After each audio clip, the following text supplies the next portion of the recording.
Yo YouTube, what is good? Zero to Hero Investing here. And yes, I know we're late again, but we're here nonetheless. I'm still trying to get used to being on camera, and to be honest, that's one of the reasons why these videos are usually so late. Like they just take so much effort and time and grit, but I like doing them, so I'm gonna make them. And I guess if you're new here and you have no idea what this kid with the weird accent is even talking about, it means you're probably new, so I'd like to welcome you. It's free to stay and watch, and you can even drop whatever you would like in the comment section. But I'm gonna ask that if I've caught your attention up to now, please just hit my like button. It would mean a lot. So hit it and subscribe. I'm not even joking. Make sure you like and subscribe. Usually, my videos are about my Robinhood portfolios and dividends and things like that, like nerdy investy stuff. But if you want more of a personal finance side of me, or if you really just want to see the mechanics behind how I fund my investment portfolios, this is the video, or maybe like the whole series that you might want to stick around for. In these videos, I go over my spending plan that I've been tracking for free over in Excel, or actually in Google Sheets, and I pretty much go in depth on my income, like all the paychecks from my 9 to 5 and all the weird sources of income, my miscellaneous, whatever. I touch on the expenses, both the expected, what I really budgeted for, and the actual, which is just how life happened. For my personal finances, the spending plan period, which I'll just call the month, usually runs from, well, it always runs from the 21st of one month to the 20th of the next month. So that means for this video, we'll be going over November's spending plan, which means that it covers October 21 until November 20. And don't do the math, but if you do it, that means this video is super, super late. So that's fine. I've rambled enough. I got the main things out of the way. If there's more that you want me to cover in these intros or rambles or whatever, just let me know in the comments. But with that said, let's get into the spreadsheet. And it's about to get real nerdy, so I warned ya. Let's go. Yo, yo, yo, welcome to the show. So between October 21 and November 20, I got 4 paychecks, and I usually set my expected paycheck to be roughly around what my base 40-hour take-home pay would have been, so around $1,120. But frankly, I've been making consistently more than that thanks to overtime, and I also just recently got a raise that I didn't account for in my weekly expected take-home pay amounts, so that could be like a low ball number. Well, that's alright. What I'm saying is basically that leaves me with a lot of cushion since I consistently take home more, at least $100 more each week than what was planned. That's fine for now, and I'll get more into why that is the case in a little bit. But as you can see here, the 4 paychecks that came home with me, and guys, like I don't get paid via an actual paycheck, so like please don't rob me on the way home from work on a random Friday evening. Like you won't find anything. What I'm saying is, between the 4 paychecks that came home with me, like they totaled almost $700 more than what was expected. And to me, that's insane. Just how much overtime makes a difference. But we can't celebrate too much though, because look at that balance brought forward, negative 1651.87. That basically rolled over from October, and then some rolled over from September. It was just a bigger expense in the past that I've been working on zeroing out, but that's where the extra income from earlier, or the cushion, would come in useful. For now, I'm just throwing that extra cushion towards my negative balance, but in the future, I'll probably just stash it in some investments, maybe sinking funds, maybe even spending money or whatever. I'll just see how I decide to play that in the future. That is all the income I had expected for November, but I actually had some more come in. The 150 under miscellaneous income was a combination of 2 payments. The first one was from SoFi for opening a checking/savings account with them, and I'll have more details on this in the description if you're considering opening an account with them. It's pretty cool. You could earn up to like $300 as a sign-up bonus if you meet some of their requirements, so definitely check that out. And then the extra 100 over here was just something that my wife had reimbursed me for. Like I paid for something for her and then she gave me back a part of the money, so that's that. As for cashback, I had a decent chunk sitting in my Discover account from my Discover cashback card as well as my Discover Miles credit card. So I just transferred those $80 over, and I actually put 50 of those $80 into my Robinhood, so that was nice.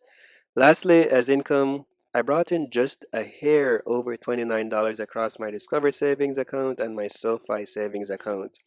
I have a slight preference for SoFi right now because not only is it pretty clean of a banking experience, but it's also yielding me 4.3 APY compared to Discover that's sitting at 3.4%. In either case though, like my cash interest, it just sits in my bank account until it gets used. Oh, and by the way, if you're wondering why I don't put an expected value for these categories, it's just because it doesn't really make sense for me at the moment. Like I can't necessarily predict how much I will be making in these categories, so I just leave the expected as blank. This last one, though, the SF transfer, does make sense to me. Like it's just a sinking funds, and that category it covers me if I need to move money from my savings to cover a larger expense that I had planned for. For this month specifically, there was nothing planned, but just so you know, it's not gonna be like that for every single month. Some months I will be using my sinking funds. So with that, we've covered all the income, so now let's get to the expenses. There's my usual seven categories, the first of which is my investments, and I plan to invest a total of 1725 this month, but unfortunately, I was only able to do 1680, and these investments are my taxable brokerage as well as my Roth IRA, which are both inside Robinhood, and then I also have some random brokerages in Webull. Do not ask me why. I guess if I ever need to save towards a specific goal, I would also put it under investments just so that I can track it as a sinking funds contribution. And it sucks to be under budget in investing, but hey, we're just trying to bring that balance close to zero, so I'm not gonna go crazy in a category if I don't have to. Next was the housing category, which is all your traditional housing and utility expenses. You got the water, you got the electric, and you didn't obviously have rent. I didn't have anything weird or extra this month, like cleaning supplies or renter's insurance. So this was a smooth month, but if you're wondering why it says $0 for electric, that's because I prepaid my electric bill a few months ago, so I haven't been needing to contribute anything more towards that bill yet, but I think in December I will need to. I gotta double check that. The next category, food, includes groceries, fast food, dining, and coffee, and this general category was over by around $70, but the real culprit was dining. I budgeted 175 for that, but spent almost 250. Fast food was over two, but I'm not sweating over $6. For dining though, we didn't even do anything extra or crazy. I just overspent without realizing it, and that happens. It's fine. We must have gone out to eat one time too many for that month or something, but it is what it is. Spending only $270 on groceries though for the month kind of makes up for it in some sense. The next category, it's a simple one and that's just pet. It's for our little golden retriever Stello, plus if we ever need crickets for our tarantulo. For November, we did have to buy pet food and treats and stuff like that, which brought us to about $40 between the two of us. And Stello usually needs a new bag of food every other month, so December should be a lower spend month for that category. The next big category is entertainment, and really the only subcategory worth mentioning here is outing.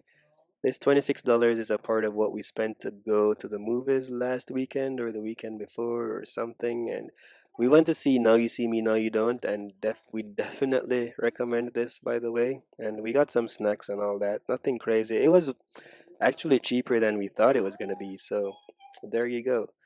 Finally, the last category, miscellaneous, was a really heavy one this month. I guess I expected it to be heavy since I budgeted 1290 in total, but in reality, everything really came up to about 1615 in total. Like, oh my lord, over budget by about 350, and that's really not a good look. Definitely, I'd say a good chunk of that was things I didn't really budget for. It just came up. Some things with family, some stuff associated with my USCIS processes. But thankfully, of course, we were able to afford it, and things should be fine. They also should have been like just one-time expenses too, so I'm not super worried about them. Now, before we jump into how we're planning for December, let's summarize November super quick.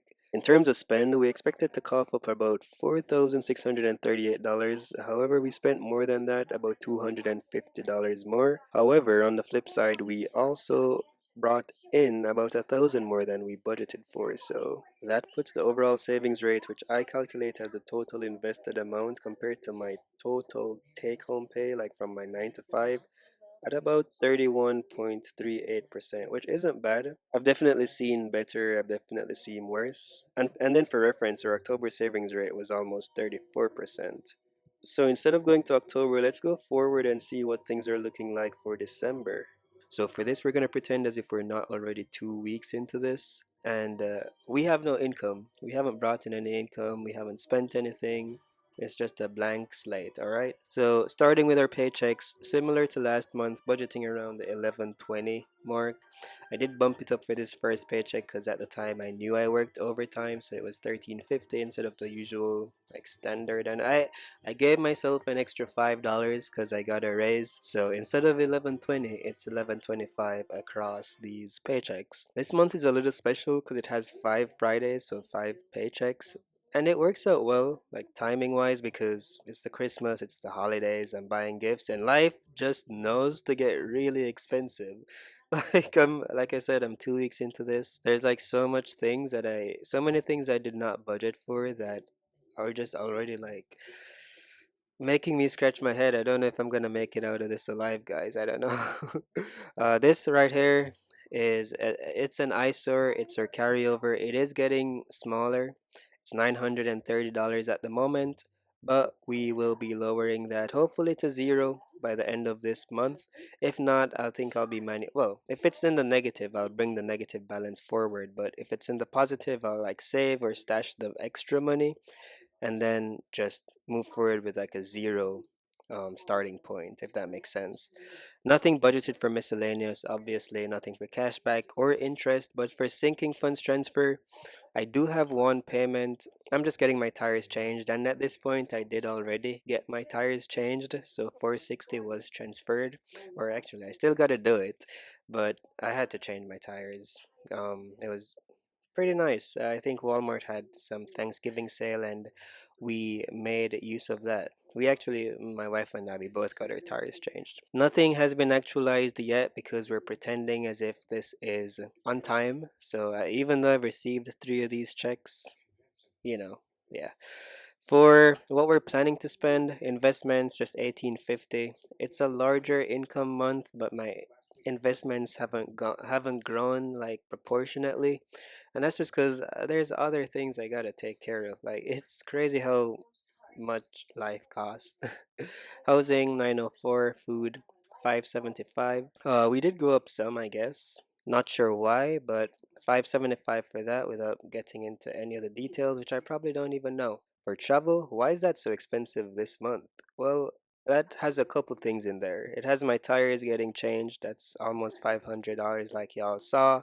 I think I also have a $400 transfer that I'm making into my travel sinking funds, just preparing for a Christmas trip that we go back to Michigan every year for Christmas. So yeah, just preparing for that, planning for that, putting some money aside so that we are not crunched or don't feel pressured or stressed when it comes time to buying gas and going out to eat in Michigan or going top golf or whatever we decide to do. Next, we have pet, and that's $20. We're not getting pet food this month. We shouldn't because we just bought it, but it's Christmas. We might get some special treat or a special toy for Stello. Who knows what we'll do, but I like having some money dedicated for that. Next, we have entertainment, and that's probably just the usual stuff, honestly. The subscriptions, just going out as outing for the month. Let's see what that ends up being. Miscellaneous is pretty expensive as well. It's around $860. That's some monthly legal fees I'm taking care of. That includes me covering expenses for my family. We're preparing for them to come to the US for Christmas. So things like that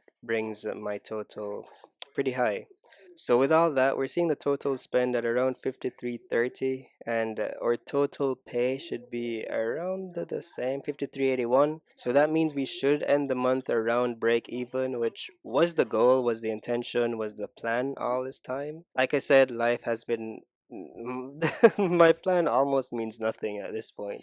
Let's just see how the expenses play out. I am working overtime. The expenses keep coming in, but maybe they will still even out, balance at the end of the day. It's exciting to see how things play out. But with all the expected numbers, we're looking at a savings rate at around 35%, really closer to 34%, which is right around where I want it to be. So if things go as planned, I'm really not stressed. I'm investing at a pace that I want to be investing at, and I'm taking care of everything else. So there's really no reason to make it more than it needs to be. With that said, guys, thank you so much for watching. This has been quite the video. If you've made it this far, definitely hit the like button, and I'll see you guys in the next video where I'll talk about how December went. All right, peace.